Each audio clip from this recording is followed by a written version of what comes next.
Olá, turma, tudo bem? Sejam bem-vindos a mais uma aula.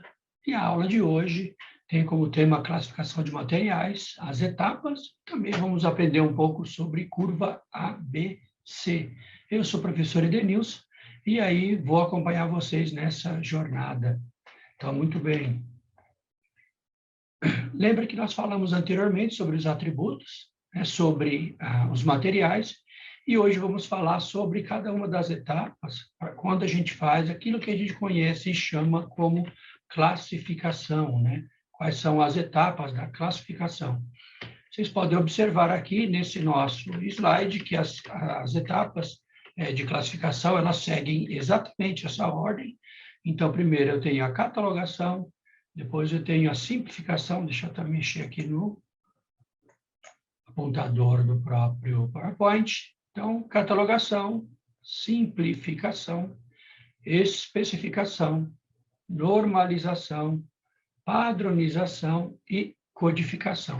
Elas seguem exatamente essa ordem, porque isso é extremamente importante para que as etapas, como a gente fala de etapas, lembra que nós estamos falando do processo, classificação de material é um processo, então nós temos que seguir esse processo aí passo a passo. Então, primeiro vem a catalogação. O que é a catalogação? A catalogação é o arrolamento de todos os itens, ou seja, o levantamento de todos os itens de material existentes em estoque, permitindo uma ideia geral do conjunto, por isso que eu chamo de catalogação. Basta a gente lembrar, por exemplo, né, não sei se vocês já viram aqueles catálogos da Hermes que vende roupa, vende itens de toda sorte, então eles recebem um catálogo e naquele catálogo está arrolado, está feito um levantamento de todos os itens que são comercializados lá pela empresa. Outro exemplo para a gente também são exemplos dos catálogos da Natura, as vendedoras da Natura, né, chamadas consultoras, as consultoras da Natura, elas então vão até a residência, né, do consumidor e elas oferecem lá o catálogo que você escolhe o que você precisa, aquilo que você deseja, a data de pagamento elas já informam e você marca lá a quantidade que você deseja. Então, ali estão arrolados, estão agrupados, estão colocados, inseridos todos os produtos que estão ali, que são comercializados pela empresa, tudo bem? Depois, em segundo lugar, nós temos a simplificação. Né? O que é a simplificação? É a redução da diversidade de itens de material em estoque que se destinam ao mesmo fim. Por isso que chama-se simplificar, ou seja, deixar mais fácil, deixar mais simples. Então, caso existam 2 itens de material que são empregados para a mesma finalidade, com o mesmo resultado, indiferentemente opta-se pela inclusão de apenas um deles no catálogo de materiais. A simplificação é uma etapa que antecede a padronização. Por que ela antecede a padronização? Porque para mim padronizar, ele já precisa estar linearmente, né, como é que eu posso dizer? Ele tem que estar linearmente tudo correto, né? Isso tem que estar tudo finalizado de forma correta, para que depois, quando eu for fazer a última etapa, que é a codificação, eu não tenha nenhum retrabalho. Por isso, então, que a etapa de simplificação vem antes. Então, como está escrito, como nós dissemos, aliás, então, caso existem 2 itens de material que são empregados para a mesma finalidade, com o mesmo resultado, independente, você vai optar por qualquer um dos. Essa opção, ela independe, não existe não existe uma regra para que eu possa optar por essa inclusão de apenas um deles no catálogo, tudo bem? Depois, aí, em terceiro lugar, a especificação, ou também conhecida em alguns locais como identificação. O que significa? A própria palavra já traz uma ideia para a gente do que ela significa. É uma descrição minuciosa do material, possibilitando sua individualização em uma linguagem familiar ao mercado. Ou seja, eu preciso me adaptar ao mercado. Eu preciso procurar no mercado, caso eu seja um fabricante de um item que é bastante comercializado, e não fazer nenhuma descrição, nenhuma especificação de forma esdrúxula, de uma forma que o mercado não conheça, de uma forma que seja difícil para o mercado. Inclusive, hoje, com toda essa tecnologia que existe, a busca no Google, as hashtags ou as tags que nós usamos para fazer pesquisa, se você classifica, se você identifica ou especifica um produto errado, você não vai conseguir atingir o resultado esperado, que é chegar, por exemplo, até o seu produto ou até chegar à sua marca. Por isso que é importante, então, nesse passo, fazer uma descrição minuciosa do material e sempre de uma forma que o mercado possa reconhecer, que o mercado já conheça, ou seja, utilizar a mesma linguagem, falar a mesma língua. Senão, o que pode acontecer? Igual aquele relato que todos nós conhecemos, né? Que vira uma Babel, né? Cada um falando de uma forma, como aquele relato que nós conhecemos. Tudo bem? Depois, aí, em quarto lugar, vem aquilo que nós chamamos de normalização. Eu gosto demais dessa palavra, normalização. Inclusive, né, de normalização vem a palavra grega chamada iso, de isonomia. É por isso que aí nós temos, né, e as empresas que optam por um certificado de qualidade, por um selo de qualidade, elas, então, buscam a certificação da ISO, ISO 9000, ISO 14000, ISO 27000, que são normas de padronização de qualidade, padronização de processos, padronização de procedimentos. Por isso que tem a palavra normalização. E normalização significa o estabelecimento de normas técnicas para os itens de material em si ou para seu emprego com segurança, ou seja, uma descrição pormenorizada, uma descrição muito bem elaborada, que ela vai levar em consideração, ela vai trazer a ideia de como aquele material deva ser utilizado, de como aquele material pode ser utilizado. Por exemplo, falando desses pinos em que os aparelhos têm a tomada, você pode observar que eles têm, então, 3 pontas. Né? 2 pontas são as pontas que passa a corrente, e aquela do meio é onde você tem o fio terra, onde deve ser colocado numa tomada também de 3 pinos, ou seja, existe uma padronização para que ela seja colocada aí. Inclusive, aquela, digamos assim, bitola, ou seja, a dimensão, a espessura, né, daqueles pinos que vão na tomada, tem deles que são de 10 amperes, quando o aparelho não usa muita energia elétrica. Agora, se o aparelho, por exemplo, vai precisar de muita energia elétrica, como, por exemplo, aqueles aparelhos, né, que assam a comida, as chamadas air fryer, né?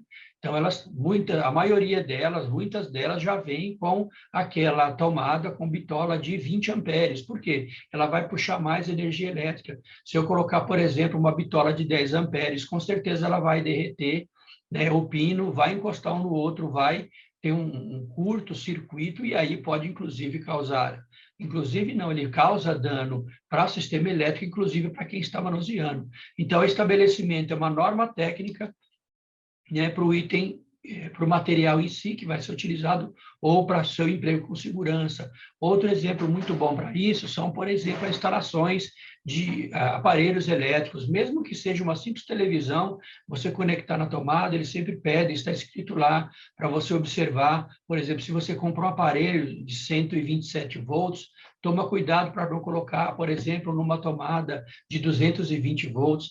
Na própria tomada, no próprio fio da tomada do aparelho, vem a etiqueta dizendo, né, olha, esse aparelho funciona em 127 volts.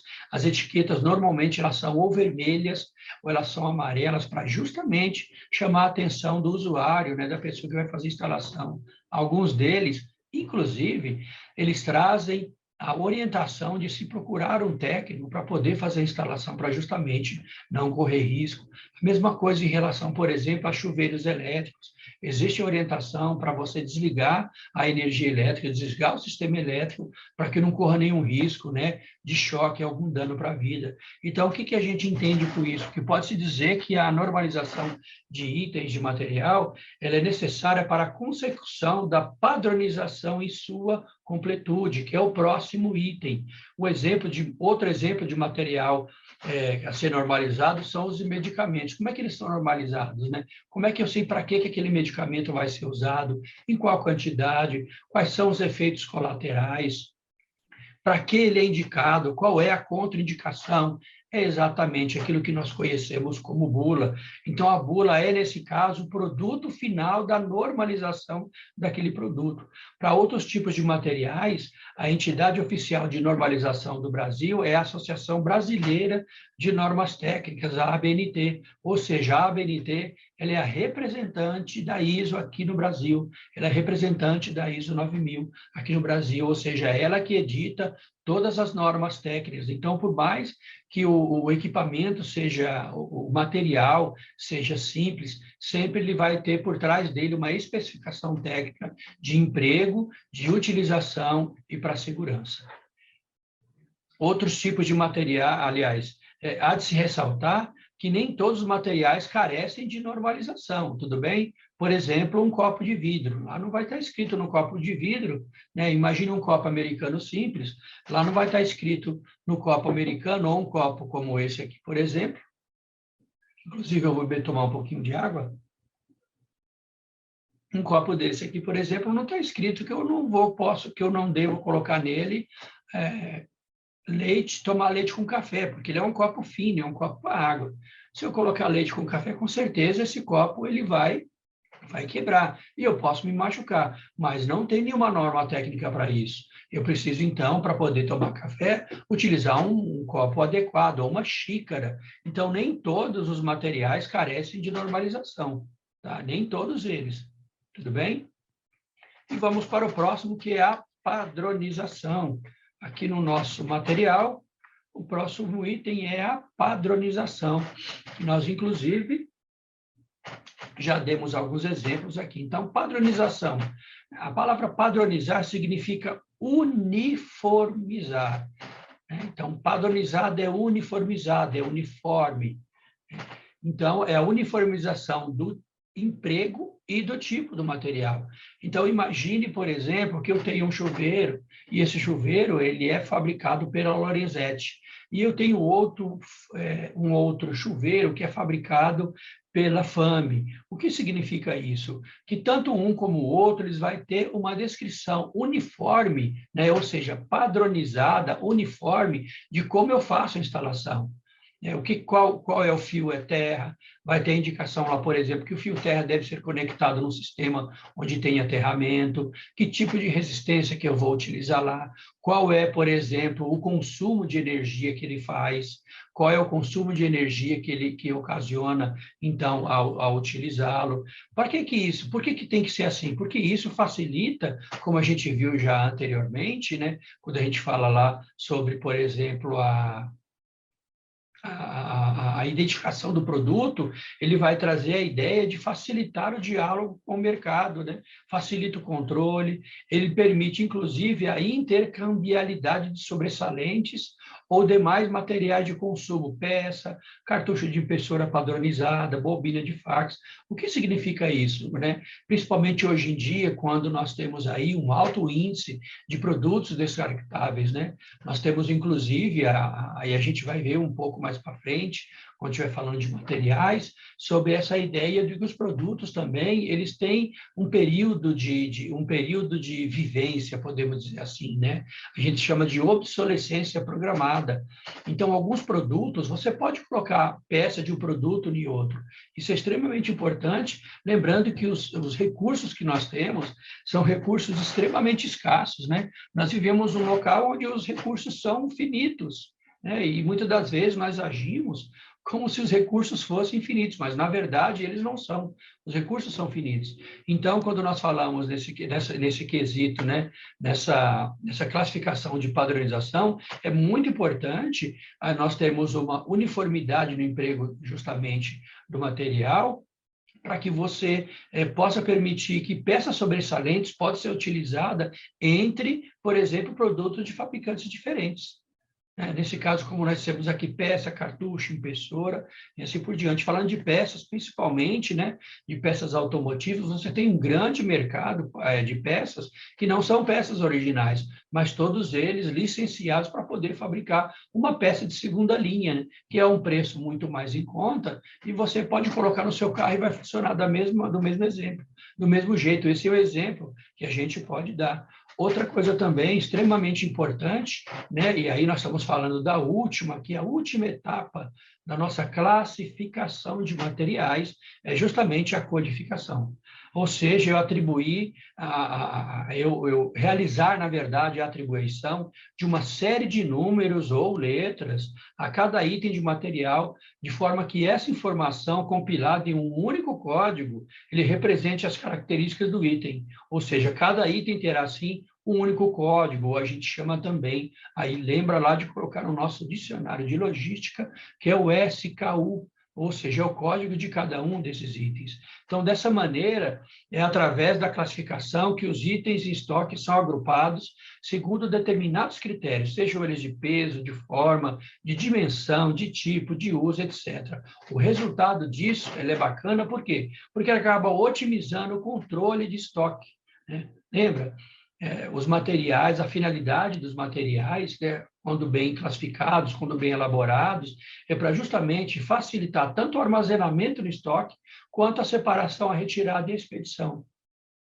Então, quando nós falamos sobre o resultado ser otimizado para o controle de estoque, nós estamos falando, além disso, também de todos os outros procedimentos de armazenagem e de operacionalização do almoxarifado, local, por exemplo, de armazenagem dos itens de material da organização. Então, cabe a observação de que na rotina operacional, por exemplo, de uma organização, nem sempre todas as etapas de classificação serão necessárias, né? Como nós dissemos, isso aí é um processo, né? Não é um procedimento, ele é um processo.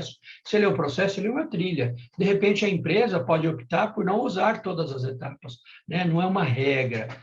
Em linhas gerais, é bom que se faça todos os passos, mas ela não é uma regra, né? Então, ao adquirir, por exemplo, um produto já padronizado, a empresa só tem que fazer a sua especificação e a codificação. Ela não precisa fazer todos os itens anteriormente.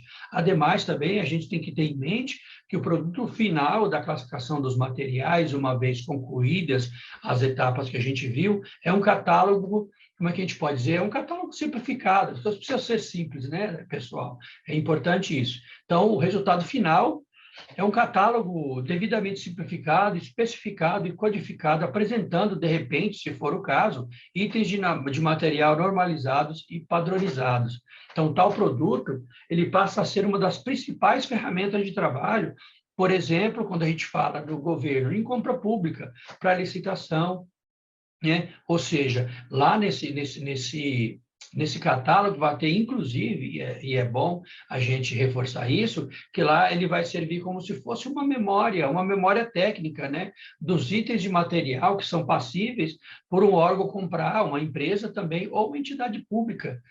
Eu conheço meu cunhado, por exemplo, ele trabalha numa grande empresa que trabalha com material elétrico. Eles têm catálogos enormes, né? Inclusive, além do catálogo em papel, as empresas também trabalham com catálogo online. Hoje, você visita, por exemplo, o site de uma empresa, você consegue visitar o catálogo online dela e algumas empresas, inclusive, elas deixam lá algumas especificações técnicas dos seus produtos. Para quê? Para que depois, imagine que um órgão público, a prefeitura, ela faz uma grande compra numa empresa dessa. Depois, ela vai ter acesso, caso dê qualquer problema, dizendo, olha, mas lá no catálogo que você mandou para mim, no catálogo que você me forneceu, lá a especificação técnica era outra. Agora eu comprei com aquela especificação técnica que estava no catálogo, o produto chegou diferente e agora eu não posso utilizar. Por isso que é extremamente importante e é bacana ter esse catálogo, né? Então, quando a gente fala, por exemplo, no setor público,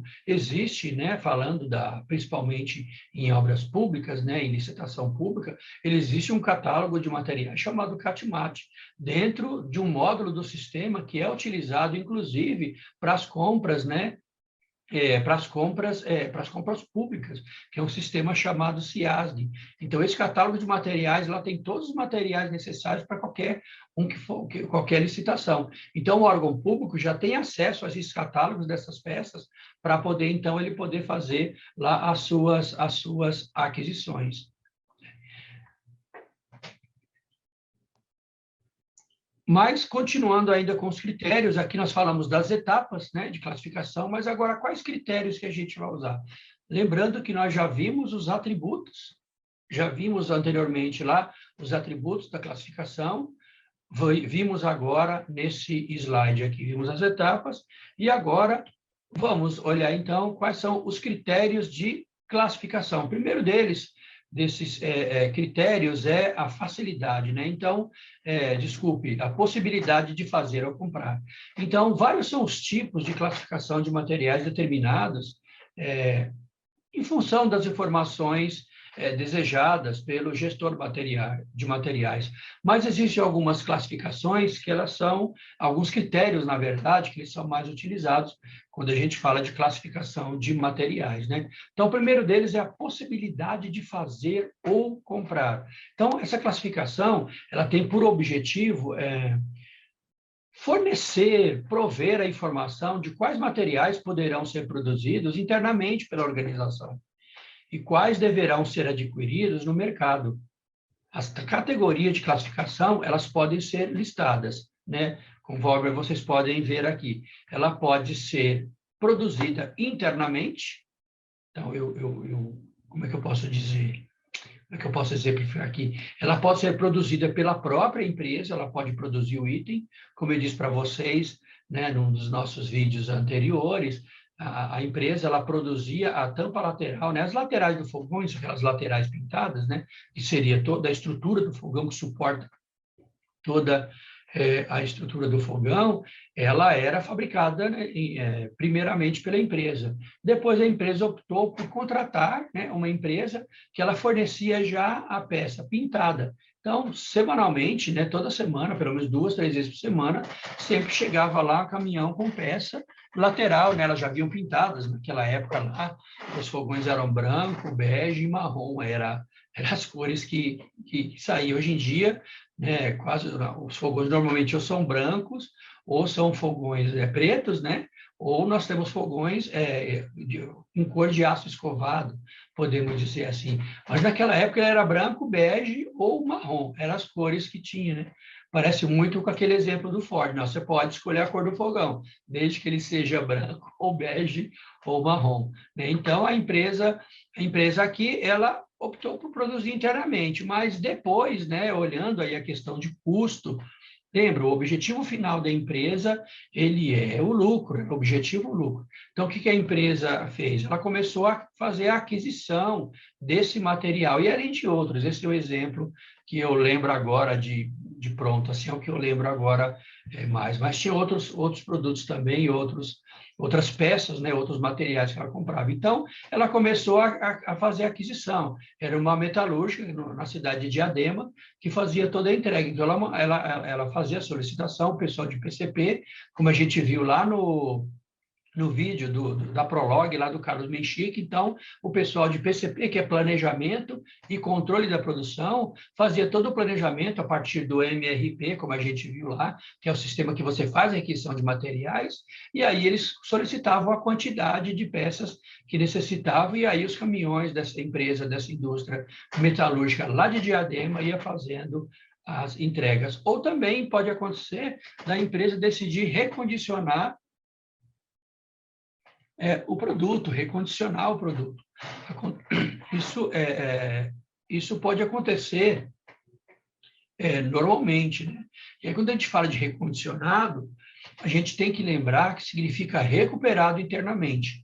Então, na Multibras, quando eu estava na época que eu era conferente de expedição, né, antes de ser analista de logística, eu fui conferente de expedição lá. Então, muitos produtos ele quebrava no momento que a gente ia colocar, né, quando a gente tirava do estoque, o produto danificava. Então, o ajudante chegava para mim e falava assim: ó, Edenilson, né, eles chamavam eu de Ed, né? Então, ó, Ed, o fogão danificou, mas o que quebrou? Ah, quebrou a tampa de vidro. Então, a gente separava aquele produto, né, colocava lá uma observação no produto, ia precisar pegar um fogão a mais lá no estoque, e depois esse produto ele ia para poder fazer o recondicionamento. Então, tinha um departamento lá dentro da própria distribuição física, esse era o nome que tinha lá no nosso estoque, e aí esse produto ia para aquele local e tinha um funcionário que ele ia fazer a solicitação de peça, né, que precisava, nesse caso, tampão de vidro não era fabricado pela empresa, é um exemplo de que é um produto que ele é comprado fora diretamente, então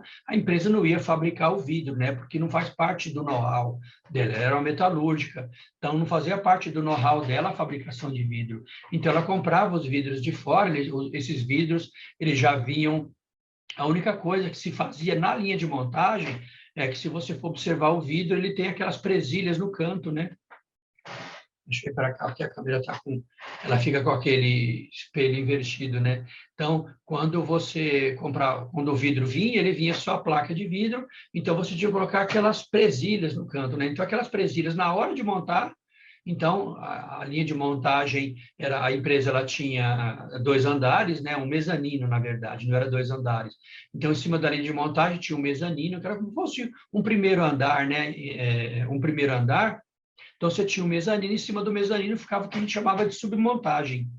E o que a submontagem fazia? Os componentes, né? Por exemplo, o chicote, que é aquele chicote elétrico, via montado lá de cima, os caninhos, né? Porque por debaixo, não sei se vocês já tiveram curiosidade de olhar por debaixo da tampa de inox de um fogão, você tem aqueles caninhos por onde transporta o gás. Tudo isso era montado lá em cima, o conjunto, para que aqui embaixo, na linha de montagem, descia por elevador. Então, tinha um elevador, deixa eu ver esse lado da câmera, isso. Então, tinha um elevador, e esse elevador ele tinha como se fosse um teleférico, né? Então, esse teleférico, ele colocava a peça com gancho, e eu tirava o conjunto e colocava. Tirava o conjunto e colocava. Eu não, né? O meu amigo que trabalhava lá, o Messias, se eu não me engano, ele colocava o conjunto, né? O conjunto de gás, e já testava na hora. Todos os fogões eram testados 100%, eles testavam os fogões para ver se estava tudo funcionando. Então, lá na submontagem, quando descia o tampão de vidro, né, e era uma pessoa que colocava, depois que fazia o teste do fogo, né, porque senão você ia queimar o vidro, né, e também podia quebrar. Então, o que eles faziam? Essa tampa de vidro já vinha montada já com as presilhas. A pessoa só tirava e parafusava na parte posterior do fogão. Então, isso era feito normalmente. Então, essa peça de vidro era uma peça que era comprada fora. Então, quando quebrava, ele tinha, claro que a gente tinha estoque dela, né? Mas quando quebrava, ele pedia diretamente do estoque, ou alguma outra peça que quebrava, a lateral que estava amassada. De repente, eu acho que na hora de tirar o produto, por exemplo, do estoque, né, pegou de mau jeito, rasgou a caixa, riscou, por exemplo, a lateral, então era simplesmente ele abria a caixa, trocava a peça e depois voltava com o produto no estoque. Enquanto ele estava, né? Isso é interessante quando a gente fala de movimentação, porque eu tirei um produto a mais do estoque, lembra? O produto quebrou, eu tive que tirar um a mais do estoque. Então, eu tenho que, após ser feito o carregamento, então o próprio analista de estoque, ele já entrava lá e já fazia o ajuste no estoque e deixava aquele produto quebrado em quarentena para que ele pudesse ser utilizado apenas depois. Então, isso era feito normalmente.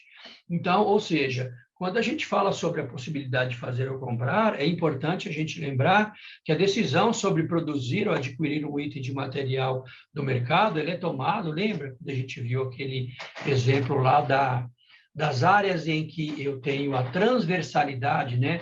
São aquelas áreas onde o Departamento de Administração de Recursos Materiais tem contato, né? Ou seja, ele é transversal. Então, de todas aquelas áreas, quem é que toma a decisão de produzir, adquirir um item do material do mercado, sempre é a cúpula, sempre a diretoria, a presidência, a alta gerência, né, os executivos da empresa é que vão tomar essa decisão. E que elementos que eles usam para poder tomar essa decisão? Vão considerar os custos e também a estrutura envolvida. Nesse contexto, por exemplo, pode acontecer, quando a gente falar sobre aquisição, né, estamos falando aqui da aquisição, pode acontecer, por exemplo, deles levarem em consideração 2 estratégias. A primeira delas a gente chama de verticalização e a segunda delas a gente chama de horizontalização. O que é a verticalização? Ou seja, produz-se ou tenta-se produzir internamente tudo que puder. Essa estratégia ela foi dominante em muitas grandes empresas e que usualmente, né, atualmente nós chamamos de conglomerado, marcadas principalmente por uma departamentalização multidivisional, era empresa com várias divisões, né, até o final do século passado, no intuito de assegurar, por exemplo, independência de terceiro. Uma empresa que fazia isso bastante é a General Motors Company, né, a fabricante aliás, a General Motors é um dos grandes fabricantes. Então, mais raramente, atualmente, há empresas que ainda se esforçam na verticalização dos seus negócios. O exemplo seria a Faber-Castell, né? Que na última década se esforçou na conquista de autossuficiência no plantio de madeira, que é a matéria-prima na confecção do lápis. Ou seja, ela mesma planta a madeira, inclusive fazendo o reflorestamento. Inclusive, quando você observar, todos aqueles que usam, por exemplo, o material, no caso, como o próprio lápis ou papel, vão usar madeira. Você pode observar que eles têm um selo, né, nos produtos dele, eles fazem questão de dividir isso com o mercado e também para a gente, para nós consumidores sabermos, é justamente aquele selo do FSC, ou seja, aquele material que produziu aquilo vem de uma área de reflorestada, ou seja, eu vou tirar, como é que a gente pode dizer, eu vou tirar a árvore, eu vou tirar o material, a matéria-prima, né, mas depois eu vou colocá-la novamente, principalmente empresas que trabalham com celulose, né, que vão trabalhar aí com plantações de eucalipto. Em Guararema, né, tem muitas plantações de eucalipto, a Suzano, né? Suzano Papel e Celulose tem grandes plantações de eucalipto na cidade de Guararema, aqui no interior de São Paulo, né? E todas elas, eu inclusive já vi algumas vezes eles fazendo a colheita das árvores, né, com as máquinas, que é uma coisa extraordinária. A máquina ela arranca a árvore, é incrível, gente. A máquina, ela segura a árvore, um braço mecânico muito grande, ela segura a árvore, embaixo tem uma serra que corta, aí ela pega a árvore assim de pé, né? Deixa eu pegar aqui um lápis para poder mostrar para vocês como que faz, é uma coisa incrível, né? Deixa eu pegar aqui um lápis e mostrar para vocês como é que funciona. Ó, então, imagine que isso aqui é uma árvore, tá?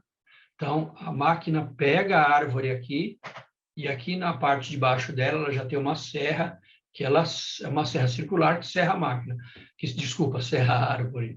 E aí ela vira, né, o lápis, e quando ela vira, o lápis não, a árvore, e aí quando ela vira essa árvore, a árvore é cheia de galho. Então ela tem um dispositivo que leva o lápis para frente e para trás, e ela já descasca, arrancando todos os galhos, né, e fica somente o pedaço da árvore completa. E como ela é grande, ela ainda puxa, depois que ela limpa ele, ela volta até o começo e ela corta ele em vários pedaços. Ela puxa o pedaço e aquela serra que cortou embaixo, corta novamente, corta de novo e depois ela já vai deixando para trás para outra máquina só vir e fazer a colheita. É uma coisa incrível, gente. A tecnologia, a mecanização e a revolução industrial, né, fazem coisas divinas, podemos dizer assim, tá? E um outro exemplo também, né, que eu posso dar para vocês, um pouquinho de spoiler, quando a gente for falar de movimentação também de materiais, é a Ambev, né? Então, que agora se juntou há muitos anos já com a Embev, e agora chama Ambev Embev, é a maior empresa de cerveja do mundo, a maior cervejaria do mundo. E ela fez isso tomando conta de toda a cadeia de suprimento, assim como eu falei lá para vocês, da Kodak, né, que tinha toda a cadeia de suprimento de mercado fotográfico, que acabou falindo, né, diferente, então, a Ambev, ela fabricava, por exemplo, ela adquiria o vasilhame, mas todo o restante ela tinha, né, a produção do malte, as tampas, eles falam rolhas, né, a tampa, o rótulo, tudo isso eles fabricavam, exceto a garrafa de vidro. E todo ano você sempre tinha aquela dificuldade, quando eles iam fazer, por exemplo, as rodadas de negociação, os fornecedores acabavam ficando na mão de um ou dois fornecedores. O que eles fizeram? Poxa, vamos fabricar nossa própria garrafa, a gente já sabe qual é a demanda. A gente já tem a demanda, eu sei quanto que eu preciso de ter de garrafa. E eles fizeram uma decisão, claro, que erraram no começo, né? Porque não é o know-how deles, eles eram especialistas em fazer cerveja, não fazer garrafa. Mas aí eles tiveram sucesso depois de alguns percalços e hoje eles têm toda a cadeia de suprimento. Então, desde plantar, né? Desde de fazer a plantação, na verdade a colheita, até você ter o produto entregue, eles fazem tudo. Faz o rótulo, faz a tampa, faz a garrafa de vidro e também faz a cerveja. Depois faz a distribuição dela e também faz a alegria de muita gente vendendo aí bastante cerveja, tá bom? Só que tem um problema, né? Quando a gente fala de verticalizar, ela mostra-se um negócio arriscado, por exemplo, já que corre o risco da empresa ficar engessada, ou seja, ela começa a imobilizar os seus recursos e começa a ter uma baixa flexibilidade de processo produtivo, né? Pode tornar o negócio um pouco flexível.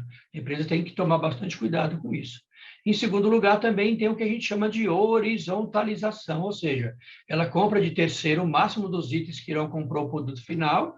Essa estratégia é de grande tendência das empresas modernas, né? Deixa tudo horizontal, né? Então, eu tenho vertical de pé e eu tenho horizontal. Ou seja, de modo geral, apenas os processos fundamentais, eles chamam de core processes, né?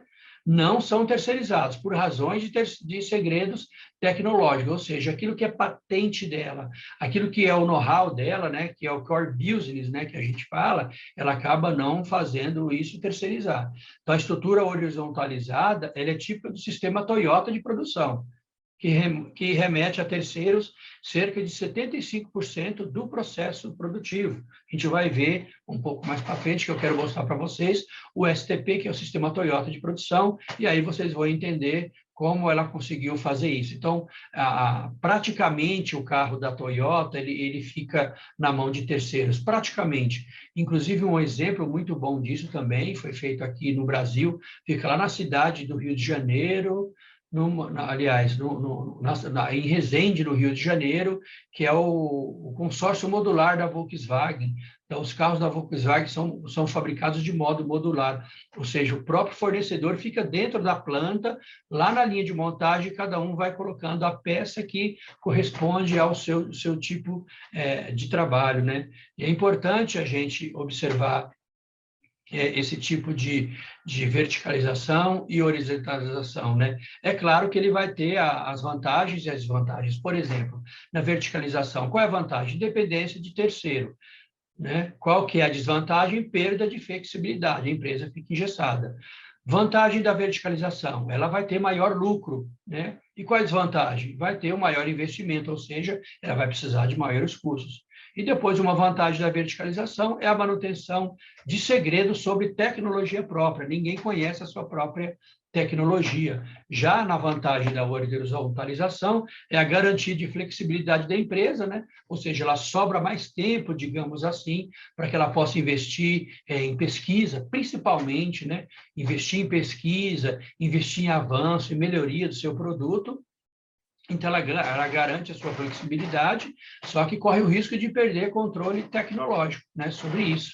Depois, o que pode acontecer, uma vantagem da horizontalização, são menores custos, então não há despesa na criação de estrutura interna, e as suas desvantagens, né? Então, já falei perda de controle tecnológico, mas tem a dependência de terceiro, então tem que ser contratos muito bem, como é que a gente pode dizer? Contratos muito bem elaborados, né? Muito bem controlados, indicadores muito bem controlados, para que a empresa também, né, nessa dependência de terceiro, não fique na mão. Claro que uma grande empresa, ela não vai ter apenas um ou dois fornecedores, ela tem muito mais do que 2 ou 3 fornecedores, tá? E, no caso de horizontalização, o lucro acaba sendo menor, porque você, de certa forma, terceirizou bastante, né, o seu processo de produção, o seu processo produtivo, tá bom? Depois também ele pode ser em demanda, né? Pode ser um produto que tenha no estoque. No caso nosso aqui, né, uma caneta esferográfica, eu preciso dela no estoque, né? Então, e aqui eu vou ter essas nadadeiras, né, para uma pessoa que pratica ou vai fazer natação, né? Então, isso aqui pode ser um produto que não está no estoque. Isso se, por exemplo, a minha empresa é uma empresa, um escritório de contabilidade. Eu não vou ter isso aqui no estoque, certo? Agora, se for, por exemplo, uma empresa que tem, que ela é uma empresa que treina pessoas para nadar, para mergulho em águas profundas, isso aqui vai ser um item de estoque, né? Eu preciso de no estoque, inclusive de eu vender, né? Em vez de, por exemplo, a pessoa que vai trabalhar, que vai fazer o curso comprar fora, eu posso vender para ela e aí aumentar os meus lucros, né, turma? Então, materiais de estoque são os materiais que, dada a previsibilidade da demanda pela organização, devem ser mantidos por estoque. Ou seja, eu sei qual é a previsão, eu tenho uma previsão, eu tenho uma demanda que eu previ para poder fazer o uso daquele material, tá bom? Materiais que não são de estoque são os materiais que, dada a imprevisibilidade, então não sei quando é que eu vou usar, ora uso, ora não uso, eu também não sei qual a frequência que eu vou usar. Né? Então, pela organização, não tem necessidade de estar em estoque. Lembra que estoque gera custo para a organização. Por isso que é bastante importante a gente ter esse controle, tudo bem? Então, no caso de materiais de não estoque, né? Quando verificada a sua necessidade, inicia-se um processo pontual de aquisição. Né? E aí, falando de órgãos públicos, principalmente, quando a demanda ela é imprevisível, normalmente faz dentro do sistema de registro de preço. Tudo bem? Então, as classificações apresentadas aqui para frente, né? A gente vai ter mais algumas que a gente vai colocar, eles são sempre exclusivamente para materiais de estoque, né? São ou mantidos nos almoxarifados lá das organizações, ok? Então, depois, por aplicação na empresa, eu tenho matéria-prima, nós já vimos, né? Então, substância que toma parte no processo de produção, incorporando fisicamente o produto final. Então, aqui eu tenho, por exemplo, polímero, né, para quando a gente vai fazer. Aliás, vamos falar de polímero, que nós vamos fazer, por exemplo, aquelas garrafas PET, né? Então, aqui eu tenho o material usado para poder fazer eles, ou seja, após ele derretido, ele vai fazer parte lá diretamente do material. Depois também eu tenho o produto intermediário em processo, né, que seria aqui esse volante. Então, é um produto que tomará parte no produto final sem que haja alteração de suas propriedades físicas ou químicas, diferente do polímero, né, que ele vai ser adicionado, por exemplo, tem garrafa PET que ela é transparente, tem garrafa PET que é branca, tem garrafa PET, por exemplo, que ela é verde e assim por diante. Então, esse aqui ele faz parte do processo produtivo, o material intermediário ou em processo, né, que lá naquele vídeo do Meixi, que ele chamou de WIP, né, WIP, que é Work in Process, ou seja, material em processo. Então, aqui o volante vai fazer parte do automóvel, mas ele não vai sofrer nenhuma alteração na característica dele. Ele será incorporado no automóvel. Então, o produto que apresenta é o produto que tomará parte no produto final, sem que haja qualquer alteração nele. Né? Depois, aqui a gente tem o produto final ou produto acabado, aqui uma imagem de um Honda Fit. Né? Então, é o produto que representa o objeto final da organização, estando pronto para comercialização, para venda. E, em último lugar, a gente tem aqui os materiais auxiliares. O que é um material auxiliar? Material utilizado no processo de fabricação da produção, sem que se incorpore ao produto final. Depois também nós temos aqui a gente pode falar de material auxiliar, só para poder deixar um exemplo para vocês aqui, falando de material auxiliar, nós temos aqui, imagine uma lâmpada, né? Imagine, por exemplo, que a pessoa, para poder fazer o seu trabalho, para poder fazer o seu serviço, ele precisa de uma lâmpada LED para poder iluminar melhor o local dele. Ou seja, aquilo é um material auxiliar. Eu uso ele no processo de fabricação, né? Por exemplo, uma lupa, né? Imagine uma lupa, a pessoa está fabricando uma coisa e precisa colocar uma lente maior para poder enxergar a solda que ele vai fazer. É o material auxiliar, né? Eu estou usando um óculos, ou aqueles óculos, por exemplo, de proteção, né? Imagine que eu estou fazendo a solda, né? Como eu disse lá na Multibras, tinha um pessoal que trabalhava na estamparia, então eles mexiam muito com aquela solda, então ele tinha que usar um óculos. Aquilo é um material auxiliar, um EPI, inclusive, né? um equipamento de proteção individual, quem já se lidou com CIPA ou com o SESMIT dentro das empresas, que é a Comissão Interna de Prevenção de Acidente, a CIPA, sabe que o EPI é o equipamento de proteção interna, mas ele pode ser também aqui tipificado como um material auxiliar. Tá?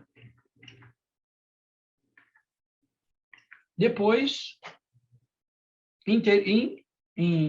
mais adiante, né, a gente tem também uma classificação por periculosidade, ou seja, esse material ele oferece um risco, né? Então, no caso nosso aqui, colocamos até o emblema de que é um material inflamável. Então, materiais perigosos são aqueles que oferecem risco, em especial durante as atividades tanto de manuseio quanto de transporte. Então, nessa categoria estão inseridos os explosivos, os líquidos e sólidos inflamáveis, materiais radioativos, materiais corrosivos e oxidantes, né? Depois nós temos por pericibilidade. Inclusive, aqui nós colocamos o exemplo da vacina, né? Aqui o exemplo de vacina. É tanto que ela tem uma data para poder ser aplicada. Senão ela perde a sua propriedade.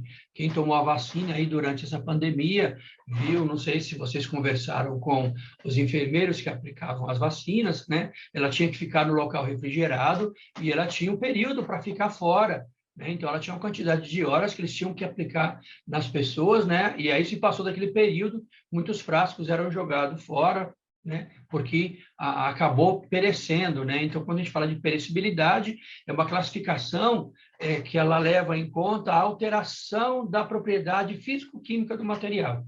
Então, gêneros alimentícios são bons exemplos para isso, né? Inclusive, lá você tem sempre a data de validade dos produtos, né? Sempre procura, sempre quando vocês vão fazer compra, gente, deem sempre uma olhada, pessoal, na data de validade dos produtos, né?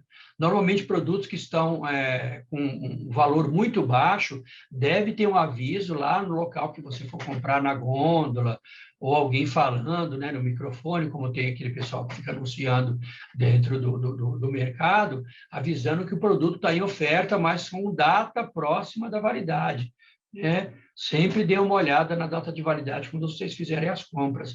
Então, gênero alimentício é um exemplo, vacina, como a gente falou, material para teste ambulatorial, entre outros, são considerados perecíveis, já que estão sujeitos a deterioração e decomposição. Isso é um trava-língua, né, gente? É praticamente um trava-língua, essas duas palavras. Então, a literatura diz o seguinte, que como é uma visão abrangente, ela acaba arrolando, né, diversas razões passíveis para que você que você tenha aquele ensejo de classificar o material como perecível.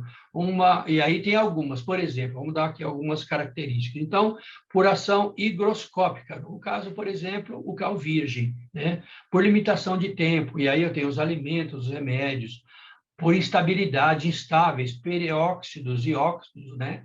Por contaminação por água, óleo para transformador, e até, inclusive, não sei se vocês já perceberam, né, quando tem algum vazamento de óleo, existe uma grande preocupação de fazer a limpeza dele muito rápido, por quê?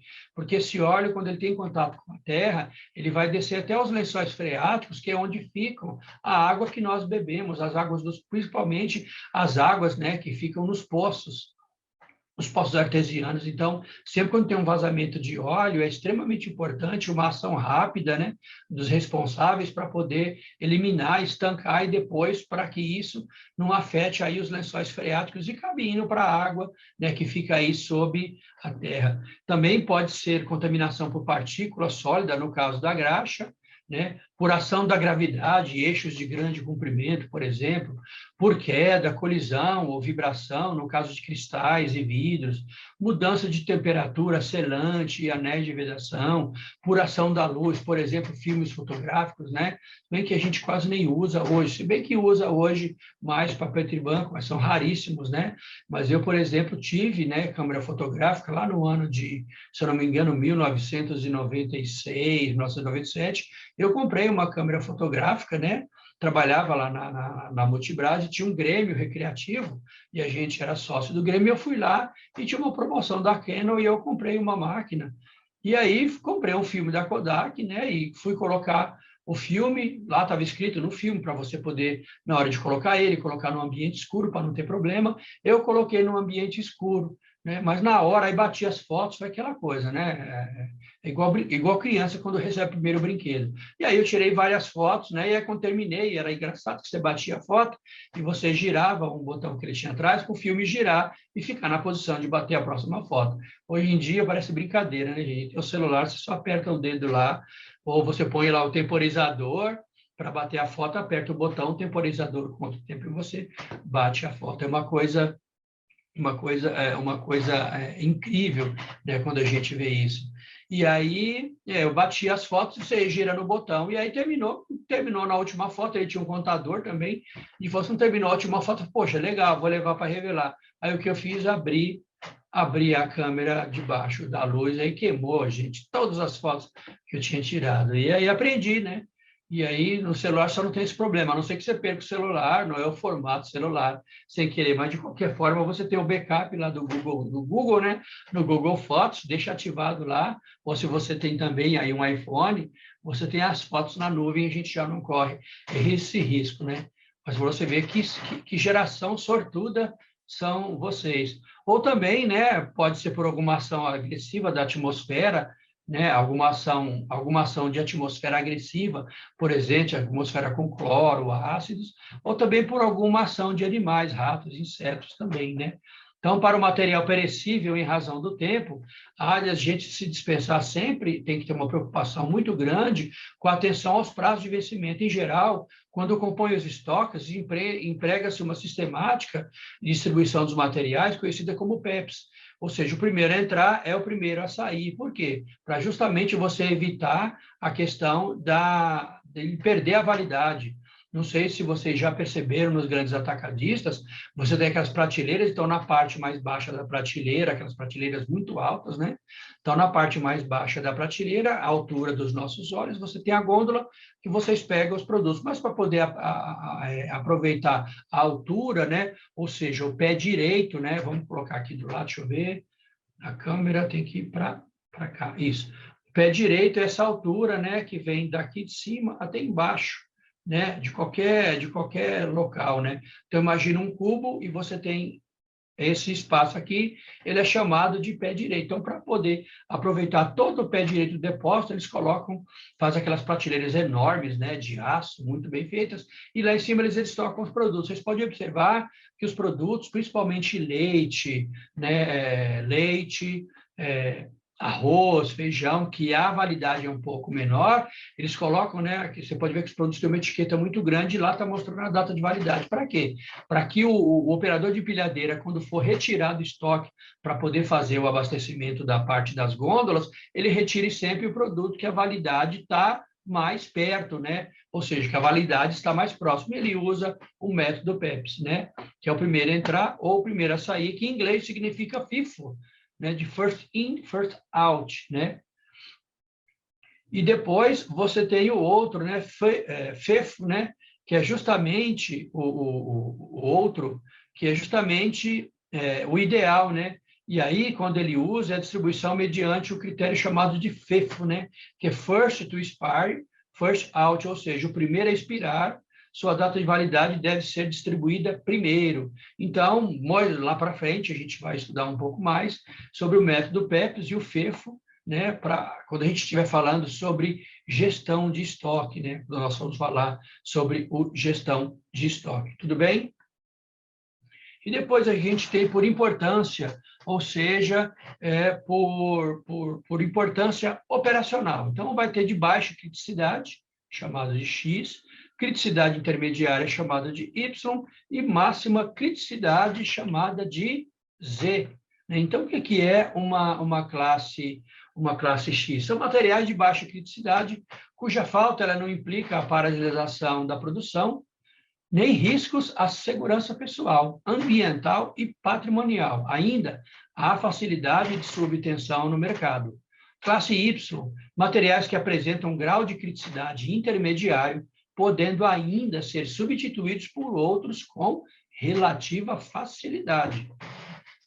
Vocês veem como é importante, né, a função do analista de materiais, por isso que naquele vídeo que a gente viu lá do Carlos Menchik, inclusive, né, a Prolog estava com um curso aberto lá para formar pessoas, e um salário de 2.840 para começar, mas chega no salário de 5 mil reais. Vocês podem ver o tamanho da responsabilidade de quem trabalha com materiais, né? E classe Z, materiais de máxima criticidade, não podendo ser substituídos por outros equivalentes em tempo hábil, sem acarretar prejuízos financeiros significativos. A falta desses materiais, ele provoca a paralisação da produção ou coloca em risco as pessoas, o ambiente ou o patrimônio da empresa.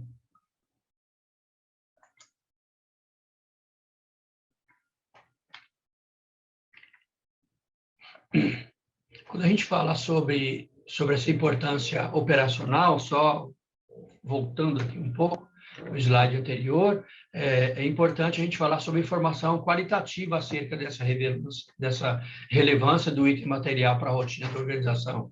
Por quê? Para uma análise, como é que eu posso dizer? Para uma análise mais acurada, essa informação ela deve ser associada a uma análise quantitativa e não só qualitativa, em termos de impacto financeiro do material.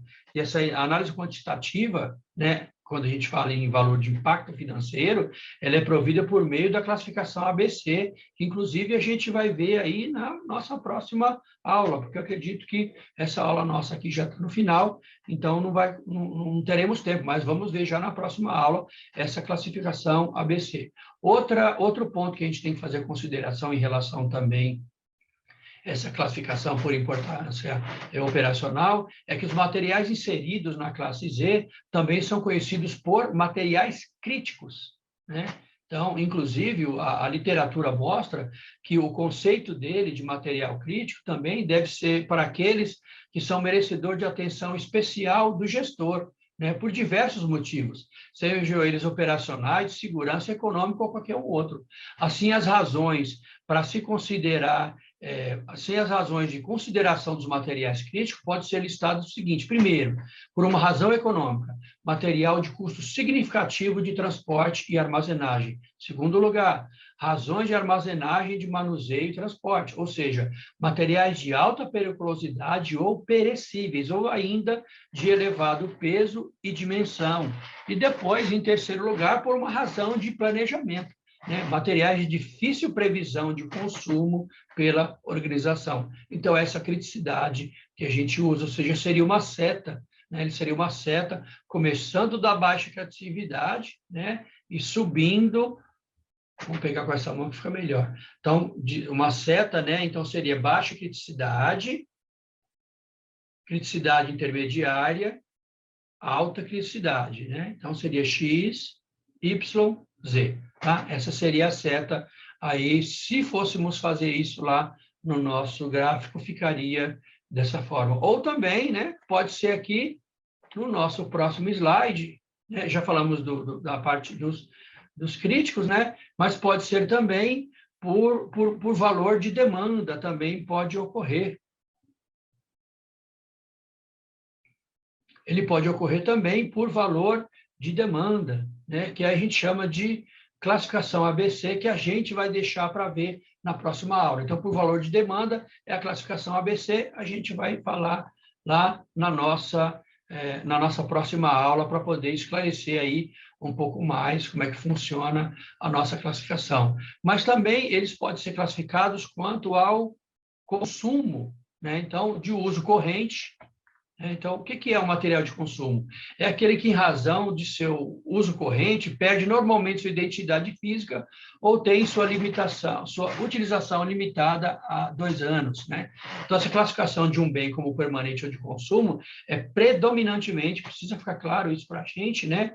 Faz uma anotação aí para você não esquecer, que ela é predominantemente, isso, ou seja, de sua maioria, uma classificação contábil, pois é referente à natureza da despesa no âmbito do sistema, né, que a empresa vai utilizar. Ou seja, nós estamos falando aqui para fabricação, estamos falando de classificação contábil, para vocês verem como é abrangente. Lembra naquela tabela que a gente viu dos produtos, quando gerou etiqueta lá no sistema, né, para a gente poder fazer etiquetagem dos produtos? Você pode ver lá que tinha uma pergunta: debita ICMS?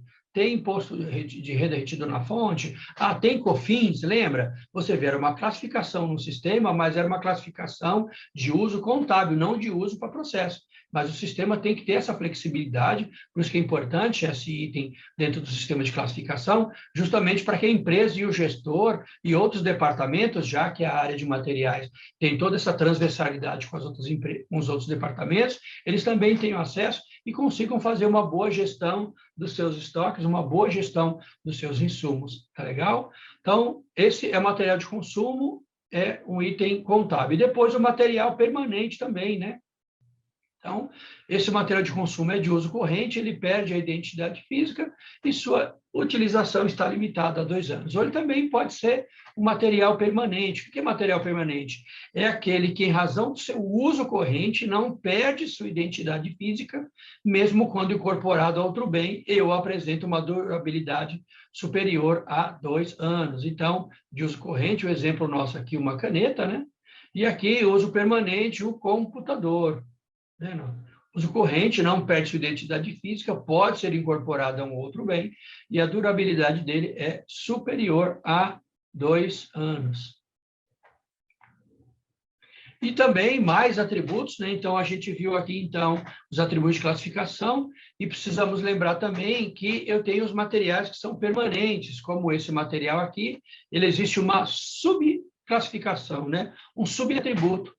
Esse atributo, ele é um atributo de durabilidade, né? um atributo de durabilidade, que é quando o material em uso normal perde ou tem reduzido as suas condições de funcionamento no prazo máximo de 2 anos. Ele pode ter também o de fragilidade, e aí é interessante a gente pensar, quando fala, por exemplo, sobre a fragilidade, lembrando que esses subatributos que nós estamos mostrando para vocês, eles são apenas para os itens permanentes, tá? Então, fragilidade cuja estrutura esteja sujeita a modificação por ser quebradiço ou deformável, caracterizando-se pela irrecuperabilidade ou perda de sua identidade. Também o subatributo de um item permanente é a sua perecibilidade, quando ele é sujeito a modificação física ou química, ou que se deteriora ou perde sua característica normal de uso. Também o outro atributo, né, desse item permanente é a sua incorporabilidade. O que significa quando ela é destinada à incorporação a outro bem, não podendo ser retirado sem prejuízo das características do principal. Né? Então, aqui a gente pode pensar, por exemplo, aquelas soldas nas placas. Né? É um item de, se você tirar o chip, né? O chip não, se você tirar, por exemplo, aqueles pequenos eletrodos, capacitores, tirou ele de lá, ele faz parte. Mas se você tirar a placa-mãe, já não é a mesma, né? Porque ela não vai funcionar. E também o último item aí, o item de transformabilidade, ou seja, quando adquirido para fim de transformação.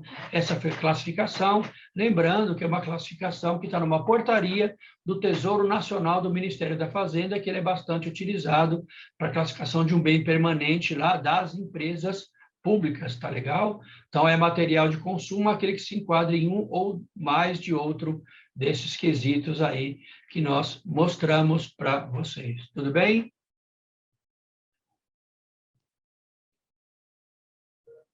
Gestão de materiais. O que é, como funciona e como melhorar na sua fábrica. A gestão de materiais é o...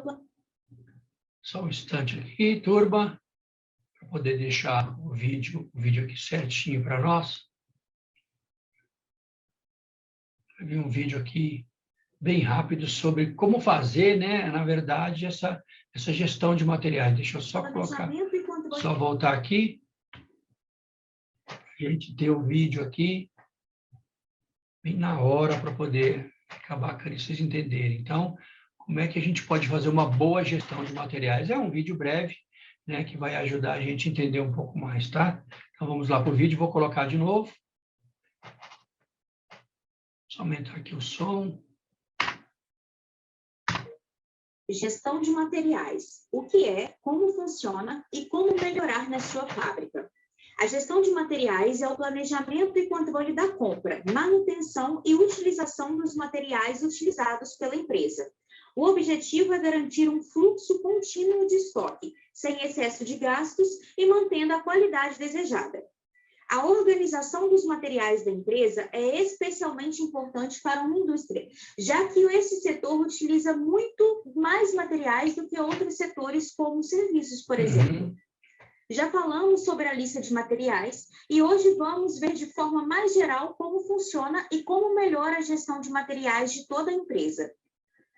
O objetivo é entender o que é gestão de materiais, quais são os benefícios da gestão de materiais, como fazer uma boa gestão de materiais e como um ERP pode ajudar. Com isso, sua empresa pode reduzir as perdas, reduzir o estoque, reduzir custos, realizar ações para aumentar a produtividade. Também aumentar a margem de lucro e melhorar a organização geral da empresa. O que é gestão de materiais? Como vimos, a gestão de materiais é o planejamento, organização e utilização dos materiais da fábrica. Esse processo é realizado em algumas etapas: identificação dos materiais, organização e distribuição dos materiais, otimização do uso dos materiais. Seu principal objetivo é organizar e controlar as compras, almoxarifado, estoque e, por fim, a utilização dos materiais na produção.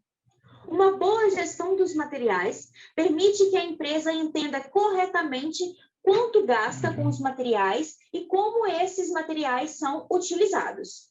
Isso é fundamental para que o gestor identifique pontos de melhoria e reduza custos. Quais são os benefícios da gestão de materiais? Uma boa gestão de materiais proporciona diversos benefícios para a empresa que a coloca em prática. Os benefícios mais diretos são: não faltar materiais para a produção, reduzir a perda de materiais no estoque e almoxarifado, reduzir o tempo gasto para requisitar a entrega de materiais, reduzir o excesso de estoque. Essa organização acaba gerando outros benefícios mais globais, como redução de custos, aumento da margem de lucro, aumento da produtividade, aumento da satisfação dos clientes, que não vão ter seus pedidos atrasados por falta de materiais, por exemplo. Se você parar para pensar, muitas empresas possuem um capital enorme em forma de estoque e materiais. Sendo assim, a boa gestão dos materiais pode ser considerada uma boa gestão do dinheiro da empresa. Como fazer uma boa gestão de materiais? Agora, vamos ver algumas dicas práticas para melhorar a gestão de materiais de uma indústria.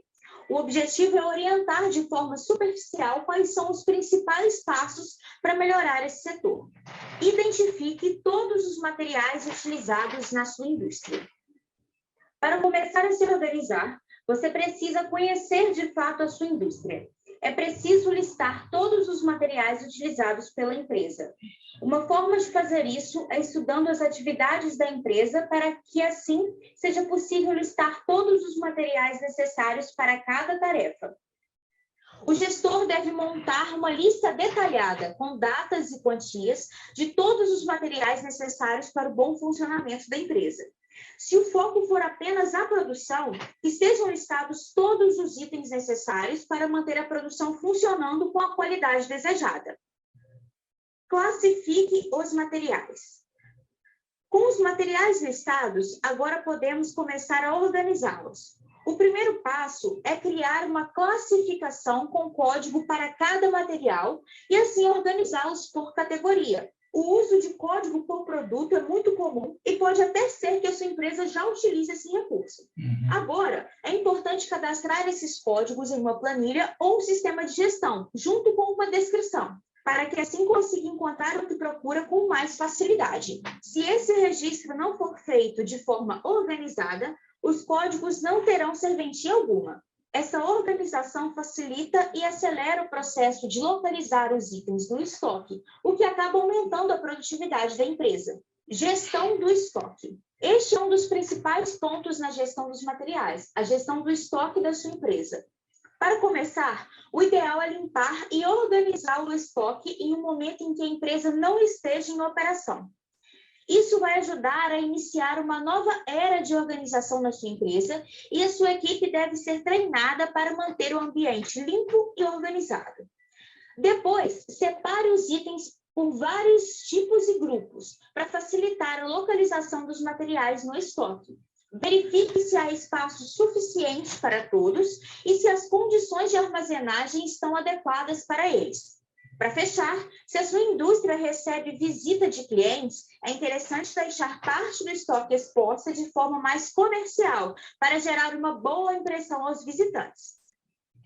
Cuide da qualidade. Para evitar problemas na produção e no pós-venda, é necessário ter um controle de qualidade dos materiais utilizados pela sua empresa. Primeiro, promova uma inspeção de qualidade nos materiais e verifique se estão dentro da qualidade necessária para a produção. Nessa etapa, verifique também as datas de validade caso seu negócio utilize materiais perecíveis. Faça também uma avaliação dos seus fornecedores para selecionar os fornecedores com maior qualidade ao menor custo. Planeje as próximas compras. O planejamento de compras é essencial para uma boa gestão de materiais. Afinal, é nessa etapa que a indústria pode acertar ou errar na quantidade e qualidade dos materiais adquiridos.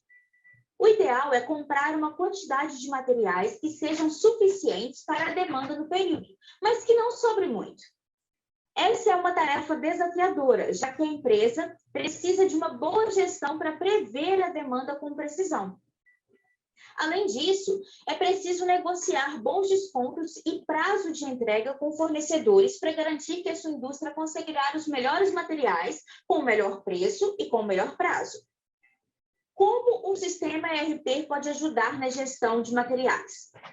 Agora vamos a uma parte mais prática das dicas para a gestão de materiais da sua indústria. Um sistema ERP com gestão integrada à produção e ao estoque é capaz de auxiliar essa tarefa de diversas formas.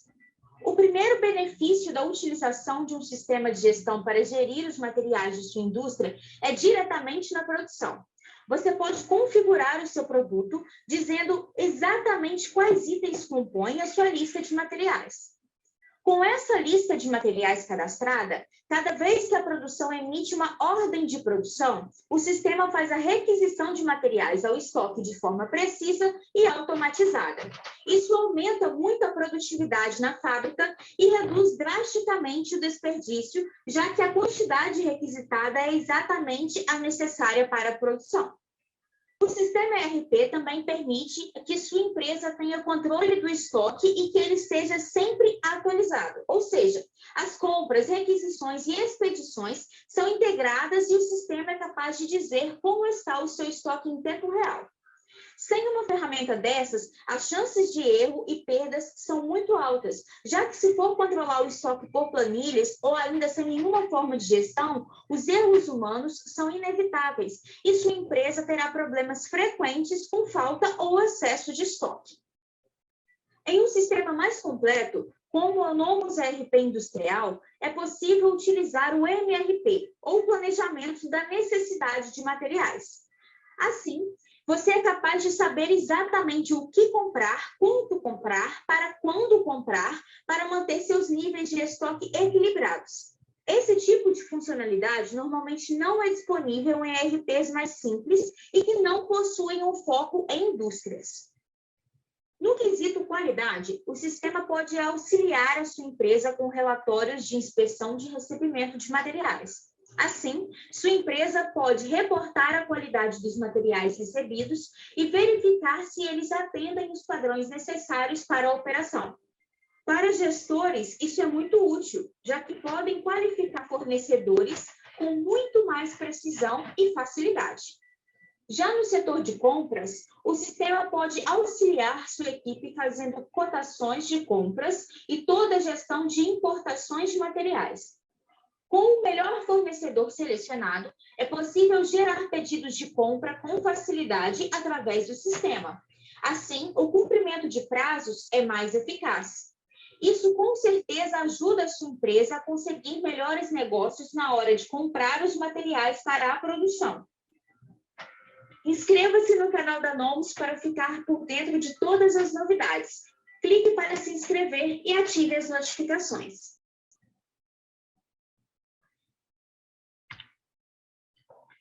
Então, turma, espero que vocês tenham gostado desse vídeo, pessoal. Vejam que ele foi bastante abrangente e citou vários pontos que a gente vem tratando até agora e como é importante o trabalho, como é importante aí a função, né, e o departamento de materiais dentro de uma companhia. Então, esse foi a nossa aula. Espero que vocês tenham gostado e até mais. Bye, bye.